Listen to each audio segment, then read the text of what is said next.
18 or older. Let's 18 or older this. Let's 18 or older this live and see how that works.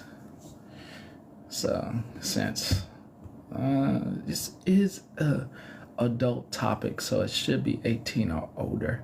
Welcome back. Welcome back. Obviously, as I already know, there's always someone watching. There's always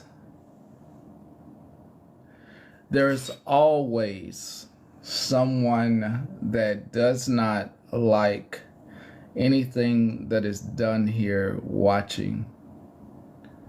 They can't stand the fact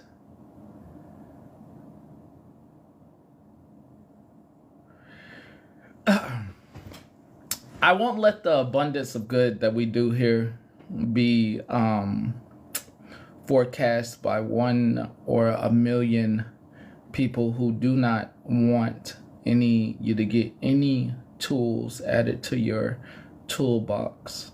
I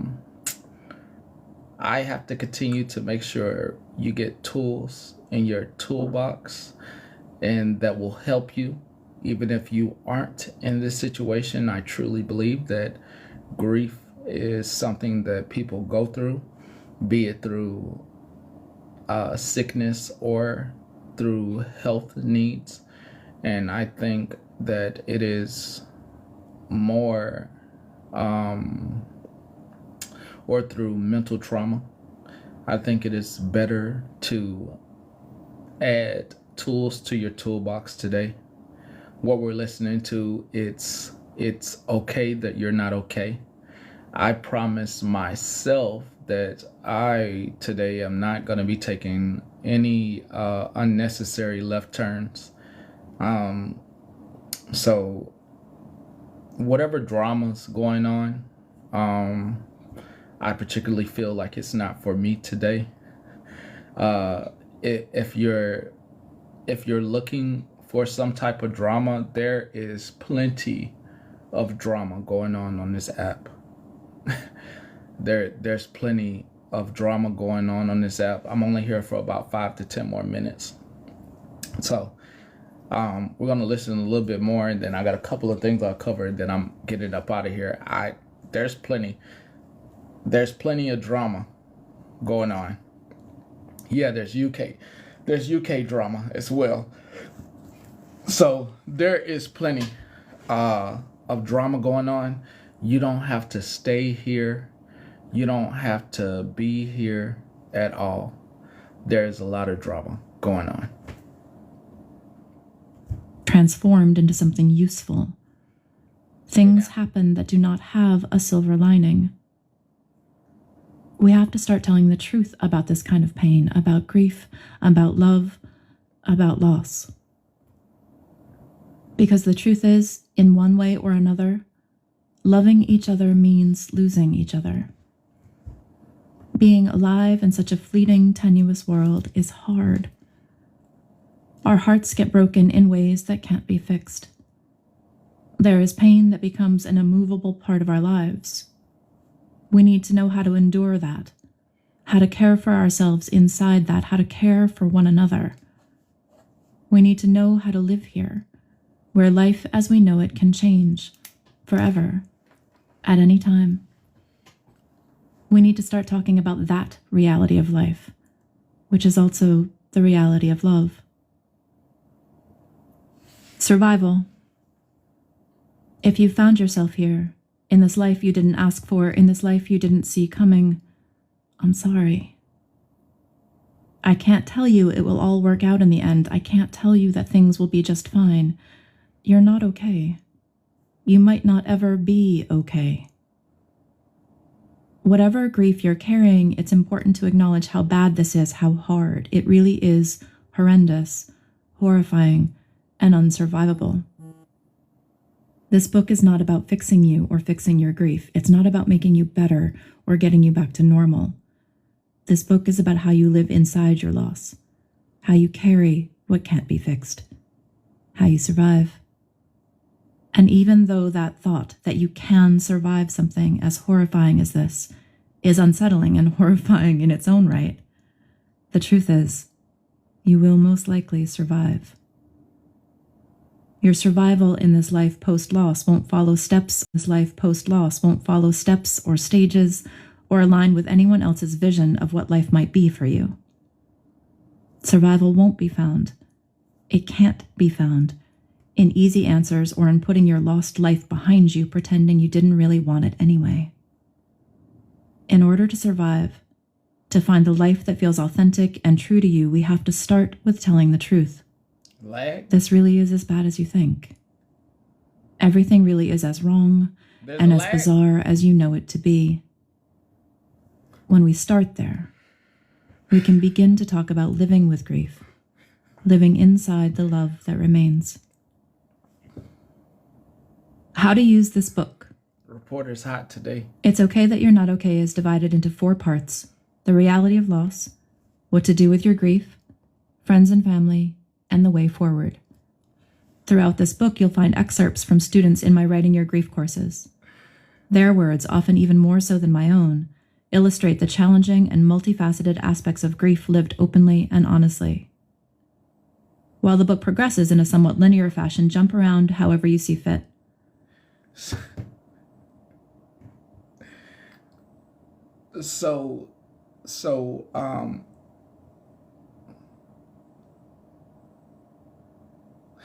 if it's drama focus, we good.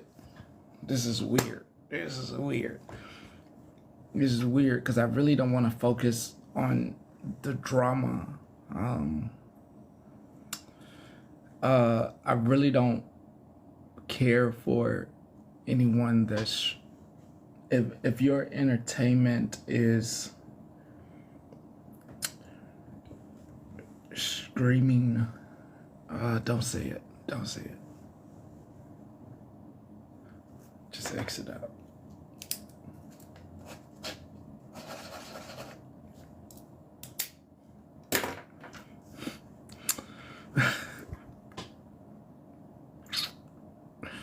Listen, I know what you want.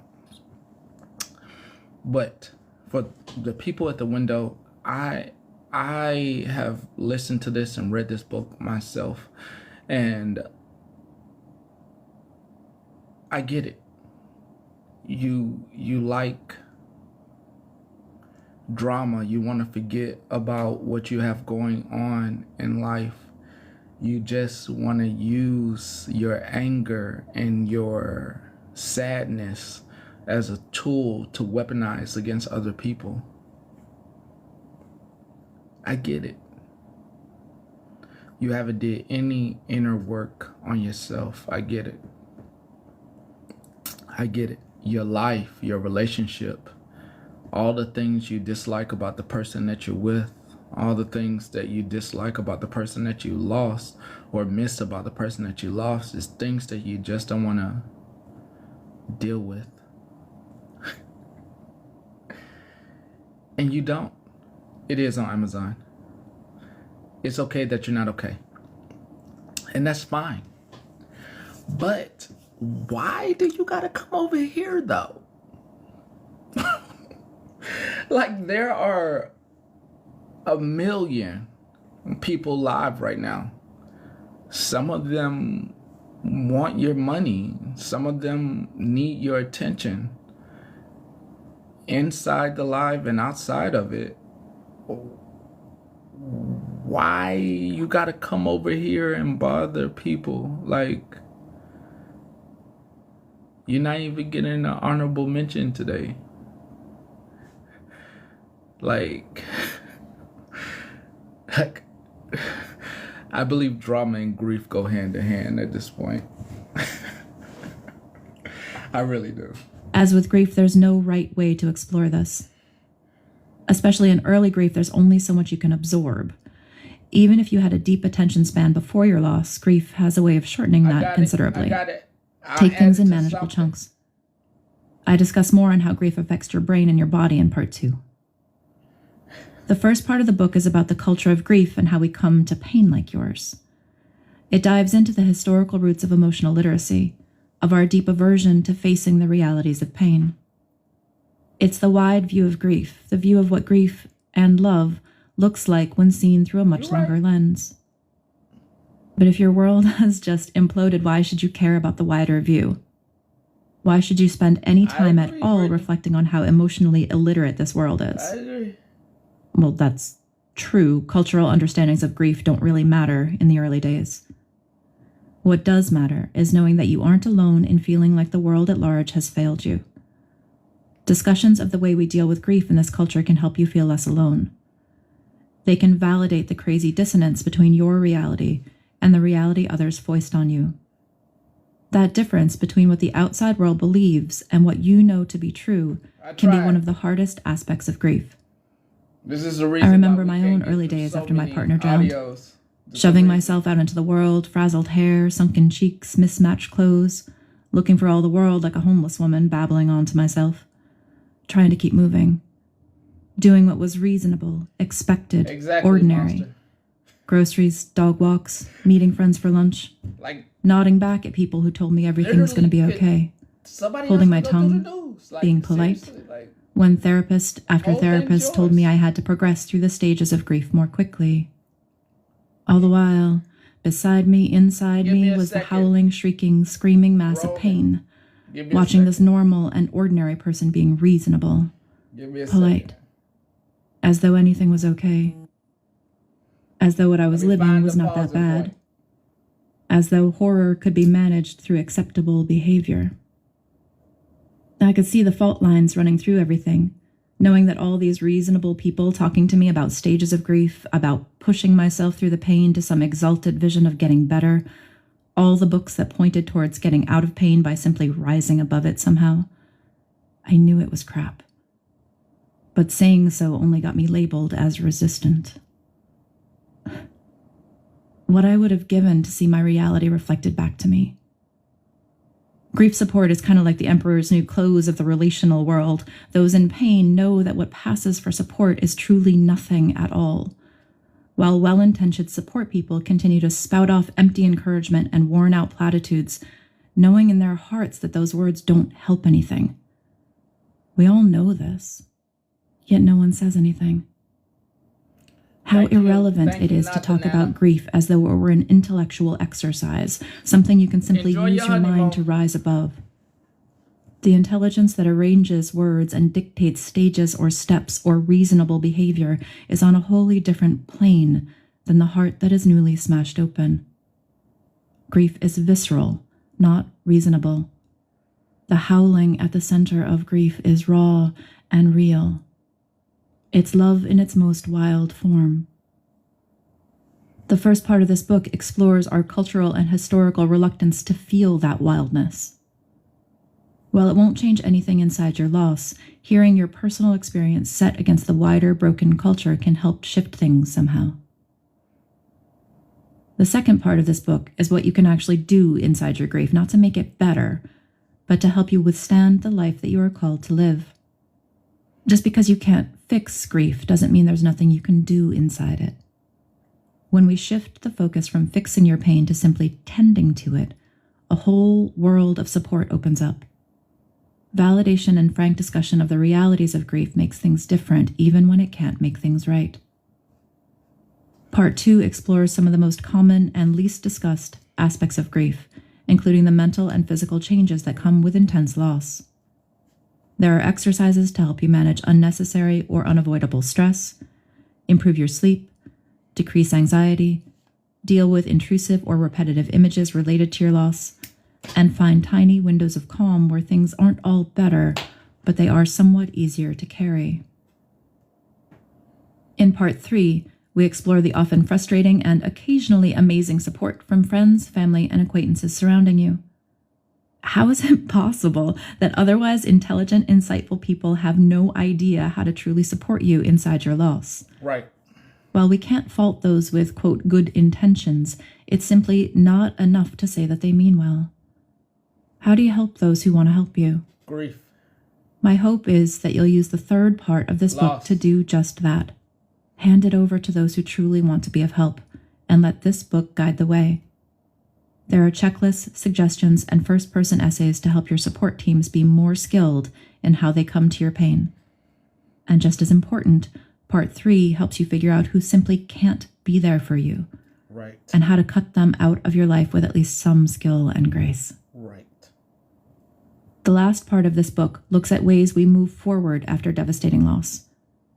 Given that your loss is not something to be fixed, what would living a good life even look like? How do you live here in a world that is so completely changed?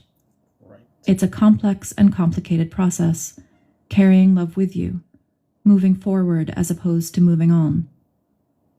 Part 4 dives into the ways we find true support and companionship inside loss, and the ways that pain and love get integrated into a life lived alongside loss. That's the truth about grief. Loss gets integrated, not overcome. However long it takes, your heart and your mind will carve out a new life amidst this weirdly devastated landscape. Right. Little by little, pain and love will find ways to coexist. Right. It won't feel wrong or bad to have survived. It will be, simply, a life of your own making. The most beautiful life it can be, given what is yours to live. May this book help you find the thread of love that still exists, following it forward into a life you didn't ask for, but is here nonetheless. I'm so sorry you have need of this book, and I'm so glad you're here. Chapter...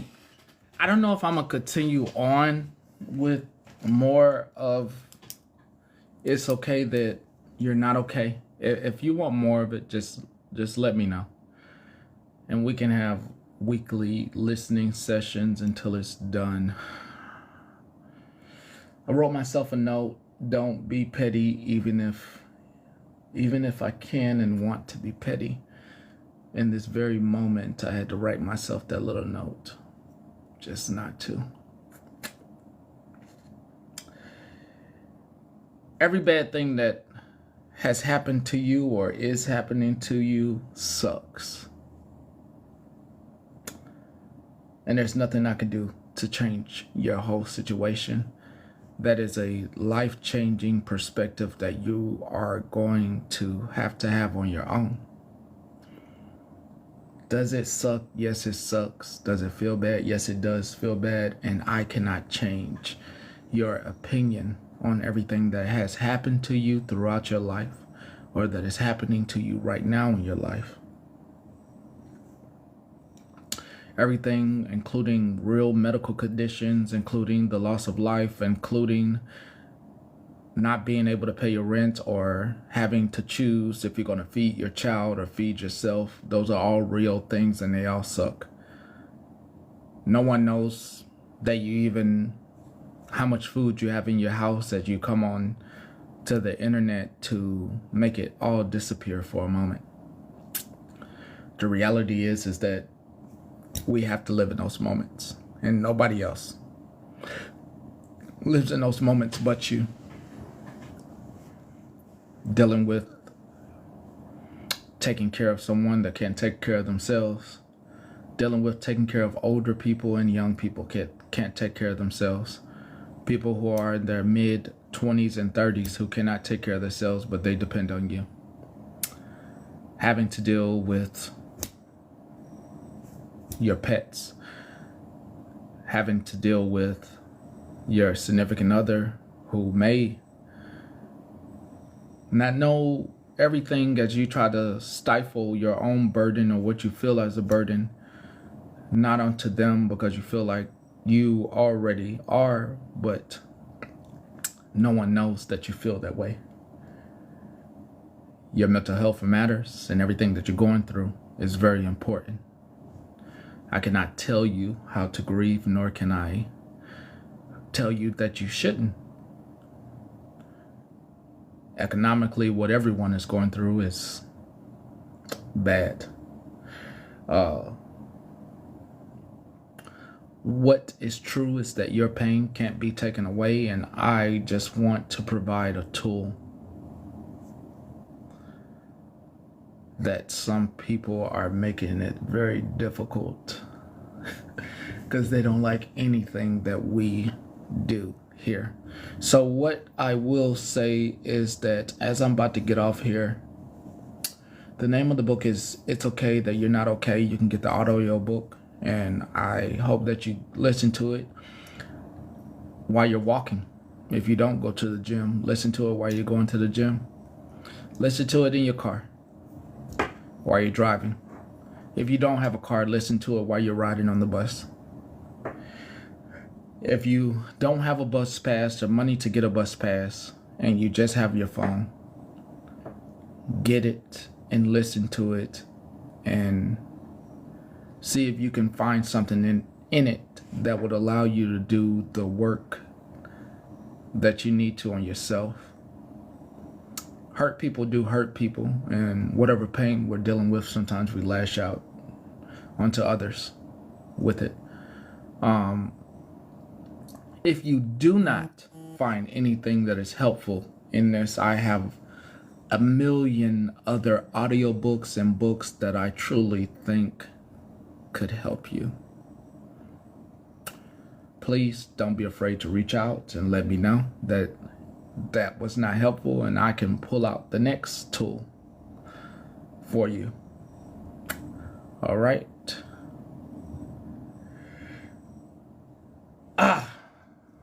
Last thing before I get up out of here. Because y'all say, goddamn. Follow this person and make sure you look out for their music video that's going to be dropping tonight. Look out for that thing tonight. They'll be dropping the music video. Lamena sings, and I said your name right in my head. Myrna, give me a few and I'll find that clip that you need or the title of the video on YouTube so I can send to you the title of the video. I did not forget about you. So please know that I did not forget about you. And Myra, I swear to God, I was driving and I said it the correct way 1,000 times. Give me a little bit and I'll get the correct title that you need to you as well. I'ma leave. Y'all got plenty that y'all could get into as well. I had it right the first time. See, y'all be fucking with me. Anyway, at least I got it right the first time. I'm gonna leave y'all. Y'all got plenty that y'all can get into. Let somebody else do it. They can have the whole shebang. I don't even care anymore. All right. Bye.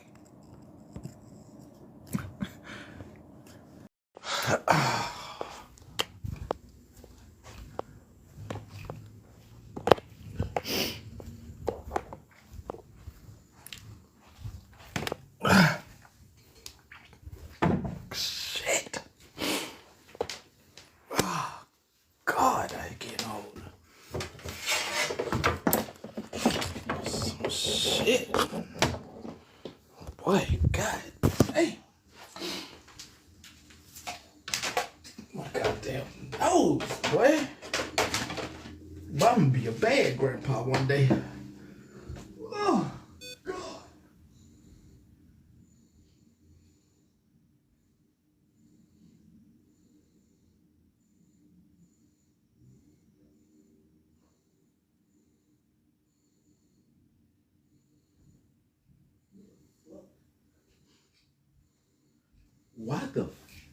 Why the hell did my phone?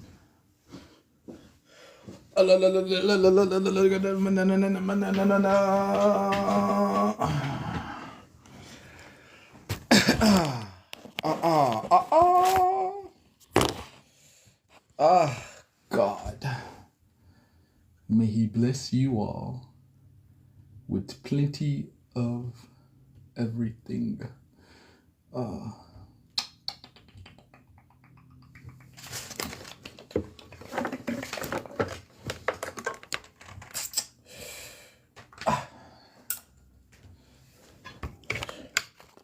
I don't know what y'all doing right now, but give me a second.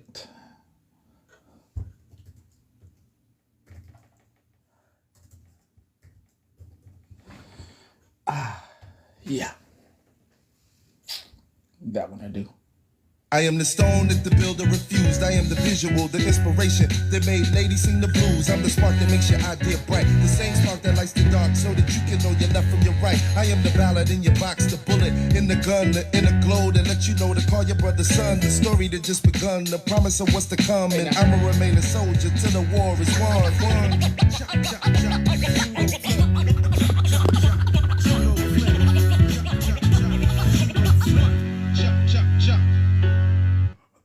Welcome to 777 News. I am your host. We are here today to... Sorry, I had lunch. Excuse me. We are here today to talk about grief. Grief. I'm glad to have you here today. Whatever you witnessed today had nothing to do with me, and I'm going to stay on topic. So today's lesson today is about grief and people that don't know that you're dealing with grief. And I know you're like, where is all the energy? It is here. It is just tapped into the center of me. I see you, hey now, and it's just tapped into the center. So for all of you in your office, at home, or in a building, this is going to be a very peaceful live, not meant to bring you any type of energy other than the calming type. For all of you on the road or in a warehouse, once again, this live is not supposed to be high energy. So I hope through meeting grief and loss in a culture that doesn't understand that you can make it through your work day through this not so high tempo live today, because everyone deals with their own version of grief. Some people have lost people. Some people have lost themselves. Some people have lost their house or maybe their car or a beloved treasured item. But grief is grief in a whole. And I am here today to provide at least somewhere where you can start and you can finish on your own. So you could leave if you're expecting something more than what you're seeing right now, or hearing right now. Have no plans on at all of anything other than grief. Want to stick to the topic today. Whatever happened last night also has nothing to do with me. So would like to be left out of that as well.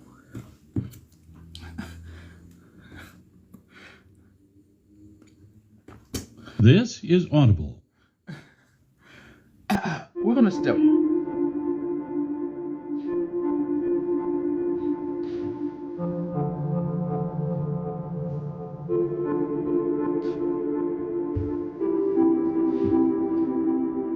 Sounds True presents It's Okay That You're Not Okay. Meeting Grief and Loss in a Culture That Doesn't Understand by Megan Devine, as read by the author.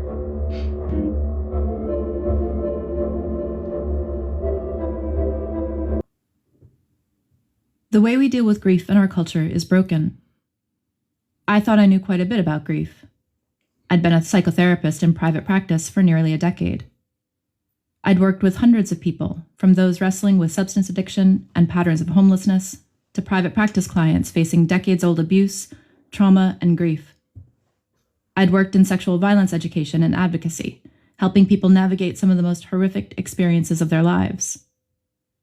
I studied the cutting edge of emotional literacy and resilience. I cared deeply and felt that I was doing important, valuable work. And then, on a beautiful, ordinary summer day in 2009, I watched my partner drown. Matt was strong, fit, and healthy. He was just 3 months away from his 40th birthday. With his abilities and experience, there was no reason he should have drowned.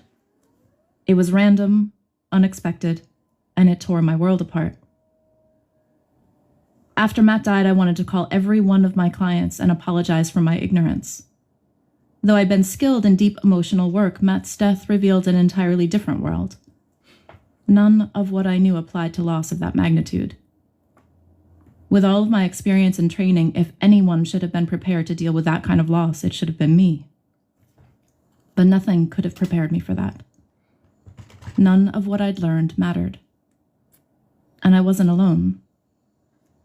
In the first years after Matt's death, I slowly discovered a community of grieving people.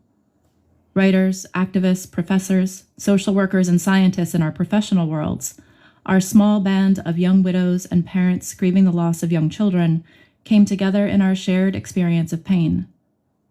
But it wasn't just loss we shared. Every one of us had felt judged, shamed, and corrected in our grief. We shared stories of being encouraged to get over it, put the past behind us, stop talking about those we had lost. We were admonished to move on with our lives and told we needed these deaths in order to learn what was important in life. Even those who tried to help ended up hurting. Platitudes and advice, even when said with good intentions, came across as dismissive, reducing such great pain to greeting card one-liners. At a time when we most needed love and support, each one of us felt alone, misunderstood, judged, and dismissed. It's not that the people around us meant to be cruel, they just didn't know how to be truly helpful. Like many grieving people, we stopped talking about our pain to friends and family. It was easier to pretend everything was fine than to continually defend and explain our grief to those who couldn't understand. We turned to other grieving people because they were the only ones who knew what grief was really like. Grief and loss happen to everyone. We've all felt misunderstood during times of great pain. We've also stood by, helpless, in the face of other people's pain. We've all fumbled for words, knowing no words can ever make things right. No one can win. Grieving people feel misunderstood, and friends and family feel helpless and stupid in the face of grief. We know we need help, but we don't really know what to ask for. Trying to help, we actually make it worse for people going through the worst time in their lives.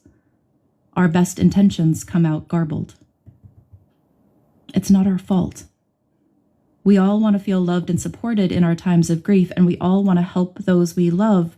The problem is, we've been taught the wrong way to do it. Our culture sees grief as a kind of malady, a terrifying, messy emotion that needs to be cleaned up and put behind us as soon as possible. As a result, we have outdated beliefs around how long grief should last and what it should look like. We see it as something to overcome, something to fix rather than something to tend or support. Even our clinicians are trained to see grief as a disorder rather than a natural response to deep loss. When the professionals don't know how to handle grief, the rest of us can hardly be expected to respond with skill and grace. There's a gap, a great divide between what we most want and where we are now. The tools we currently have for dealing with grief are not going to bridge that gap. Our cultural and professional ideas about what grief should look like keep us from carrying ourselves inside grief, and they keep us from being able to support those we love. Even worse, those outdated ideas add unnecessary suffering on top of natural, normal pain. There is another way. Since Matt's death, I've worked with thousands of grieving people through my website, Refuge in Grief. I've spent the past years acquiring expertise about what truly helps during the long slog of grief. Along the way, I've established myself as a nationally known leading voice not only in grief support, but in a more compassionate, skillful way of relating to one another. My theories on grief, vulnerability, and emotional literacy have been drawn from my own experience and the stories and experiences of the thousands of people trying their best to make their way through the landscape of grief. From grieving people themselves, and from friends and family members struggling to support them, I've identified the real problem. Our culture simply hasn't taught us how to come to grief with the skills needed to be truly helpful. If we want to care for one another better, we have to rehumanize grief. We have to talk about it. We have to understand it as a natural, normal process rather than something to be shunned, rushed, or maligned. We have to start talking about the real skills needed to face the reality of living a life entirely changed by loss. It's Okay That You're Not Okay provides a new way of looking at grief. A new model offered not by some professor locked up in an office studying grief, but by someone who's lived it. I've been inside that grief. I've been the person howling on the floor, unable to eat or to sleep, unable to tolerate leaving the house for more than a few minutes at a time. I've been on the other side of the clinician's couch on the receiving end of outdated and wholly irrelevant talk of stages and the power of positive thinking. I've struggled with the physical aspects of grief, like memory loss, cognitive changes, anxiety, and found tools that help. With a combination of my clinical skills and my own experience, I learned the difference between solving pain and tending to pain. I learned firsthand why trying to talk someone out of their grief is both hurtful and entirely different from helping them to live with their grief. This book provides a path to rethink our relationship with grief. It encourages readers to see their grief as a natural response to death and loss, rather than an aberrant condition needing transformation. By shifting the focus from grief as a problem to be solved to an experience to be tended, we give the reader what we most want for ourselves: understanding, compassion, validation, and a way through the pain. It's Okay That You're Not Okay shows readers how to live with skill and compassion during their grief, but it isn't just a book for people in pain. This book is about making things better for everyone. All of us are going to experience deep grief or loss at some point in our lives. All of us are going to know someone living great loss. Loss is a universal experience. In a world that tells us that grieving the death of someone you love is an illness needing treatment, this book offers a different perspective. A perspective that encourages us to re-examine our relationship with love, loss, heartbreak, and community. If we can start to understand the true nature of grief, we can have a more helpful, loving, supportive culture. We can get what we all most want: to help each other in our moments of need, to feel loved and supported no matter what horrors erupt in our lives. When we change our conversations around grief, we make things better for everyone. What we all share in common, the real reason for this book, is a desire to love better, to love ourselves in the midst of great pain, and to love one another when the pain of this life grows too large for one person to hold. This book offers the skills needed to make that kind of love a reality. Thank you for being here, for being willing to read, to listen, to learn. Together we can make things better, even when we can't make them right. Part 1. As I stated in the beginning, we all deal with our own grief in our own way. And I think it's not okay that you're not okay. It's a helpful tool for those of you that visit here daily to listen to on your own, because this was a reminder to me from Blue Sapphire that no matter what you're going through, you shouldn't lash out at anyone or shouldn't make their problems your problems. You shouldn't turn things that have nothing to do about you into your problem. You should be able to live knowing that whatever anyone's talking about, it just doesn't need your opinion. And I think a lot of times, if we do the inner work of working on ourselves and the things that we have going on, it will reveal a lot about what you come on this app to forget as you're dealing with your own personal grief. Grief doesn't always have to deal with you losing someone. It could be something that's going on in your life. It could be as small as paying a light bill, or not having the money for rent, or grieving over the fact that you may not be able to feed your children or afford certain medications. Grief comes in many forms and comes in many altitudes. A lot of times people do very mean things to other people because they have their own problems that they're dealing with. And they have no idea on how much work they must do on themselves and their own relationships before they present themselves to online communities. I would like for you to ask yourself or write down, what in your life are you dealing with that may be causing you grief? What personal thing could you work on outside of anything that you can't control? What could you write down right now that is causing you a tremendous amount of stress? And it has nothing to do with any of us. It's a little note for yourself that you could write down. It's something that you have let the confidence of the internet made you forget. That is something that you may need to work on. And that is something that none of us can help you dive deeper into. That's something that you must dive deeper into.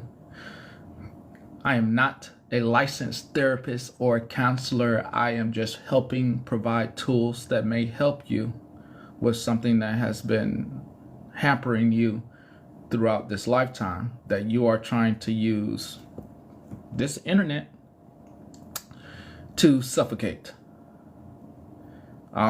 Grief has no time limit. It has no expiration date. I've truly come to grips with doing good and being a good human being is bestowed upon all of us. For anyone that has lost someone, you continue to lift their spirits up and lift them up in memory and in love, and continue to mourn them and love them. That is something that you have to work through.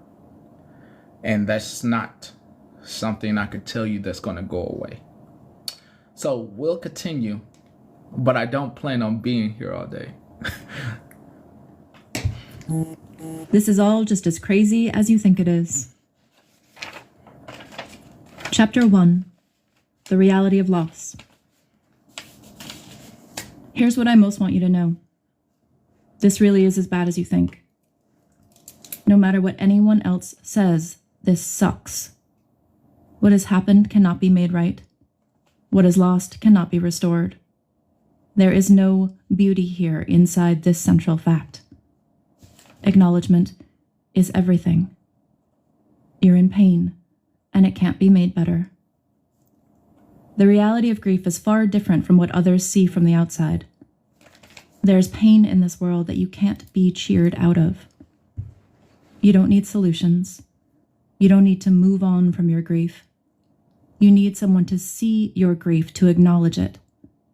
You need someone to hold your hands while you stand there in blinking horror, staring at the hole that was your life. Some things cannot be fixed. They can only be carried. The reality of grief. When out-of-order death or a life-altering event enters your life, everything changes. Even when it's expected, death or loss still comes as a surprise. Everything is different now. The life you expected to unfold disappears, vaporized. The world splits open and nothing makes sense. Your life was normal, and now suddenly it's anything but normal. Otherwise intelligent people have started spouting slogans and platitudes trying to cheer you up, trying to take away your pain. This isn't how you thought it would be. Time has stopped. Nothing feels real. Your mind can't stop replaying the events, hoping for a different outcome. The ordinary, everyday world that others still inhabit feels coarse and cruel. You can't eat, or you eat everything. You can't sleep, or you sleep all the time. Every object in your life becomes an artifact, a symbol of the life that used to be and might have been. There is no place this loss has not touched. In the days and weeks since your loss, you've heard all manner of things about your grief. They wouldn't want you to be sad. Everything happens for a reason. At least you had them as long as you did. You're strong and smart and resourceful. You'll get through this. This experience will make you stronger. You can always try again, get another partner, have another child, find some way to channel your pain into something beautiful and useful and good. Platitudes and cheerleading solve nothing. In fact, this kind of support only makes you feel like no one in the world understands. This isn't a paper cut. It's not a crisis of confidence. You didn't need this thing to happen in order to know what's important, to find your calling, or even to understand that you are, in fact, deeply loved. Telling the truth about grief is the only way forward. Your loss is exactly as bad as you think it is. And people, try as they might, really are responding to your loss as poorly as you think they are. You aren't crazy. Something crazy has happened, and you're responding as any sane person would. What's the problem?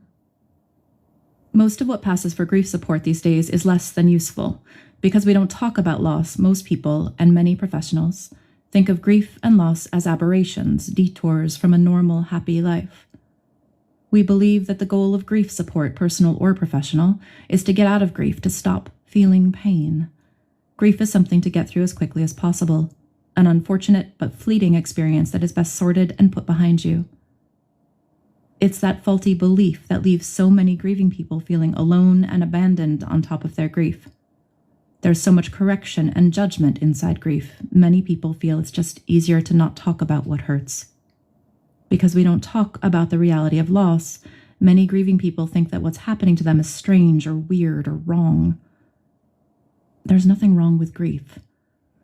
It's a natural extension of love. It's a healthy and sane response to loss.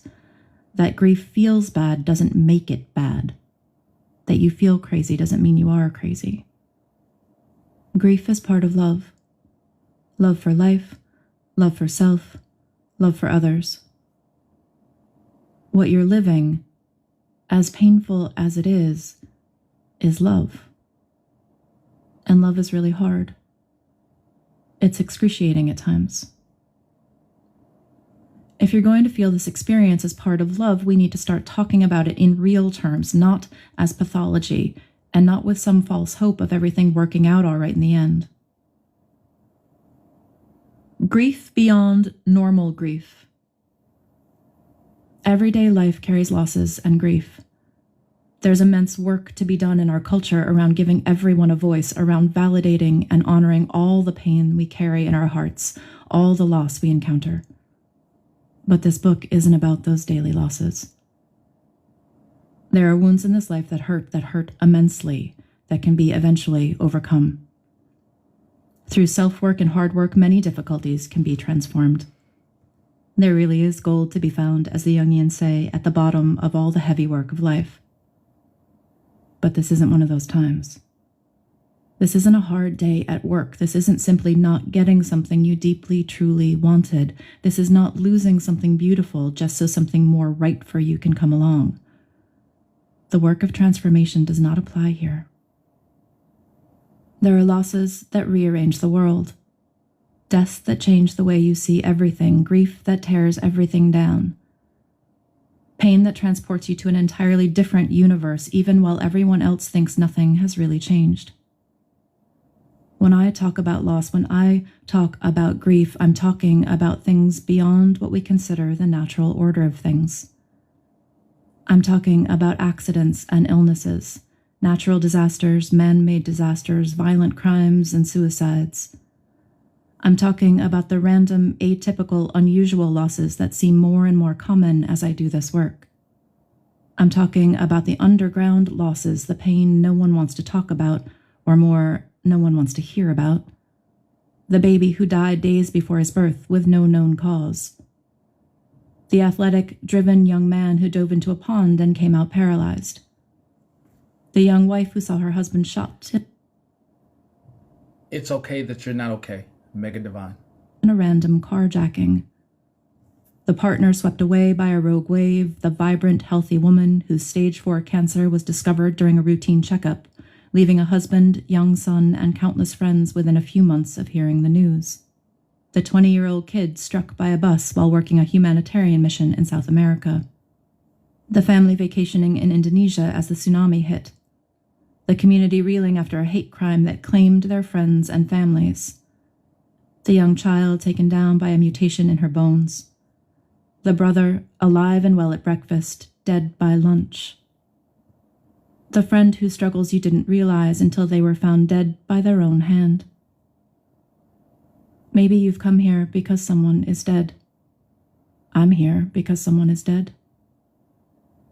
Maybe you've come because life has irrevocably changed, through accident or illness, through violent crime or act of nature.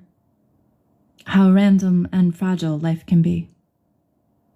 We don't talk about the fragility of life, how everything can be normal one moment and completely change the next. We have no words, no language, no capacity to face this together or as individuals. Because we don't talk about it, when we most need love and support, there's nothing to be found. What is available falls far short of what we need. The reality of grief is different from what others see or guess from the outside.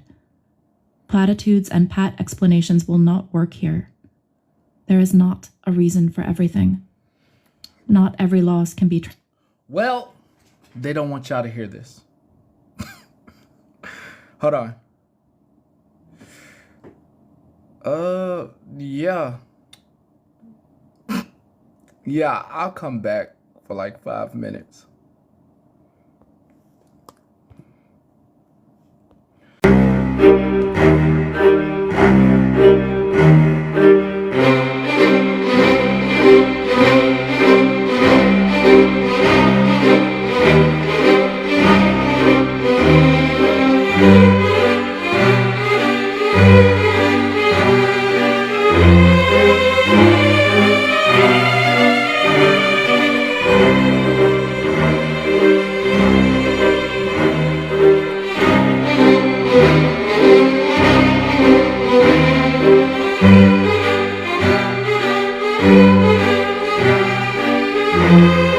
Thank you.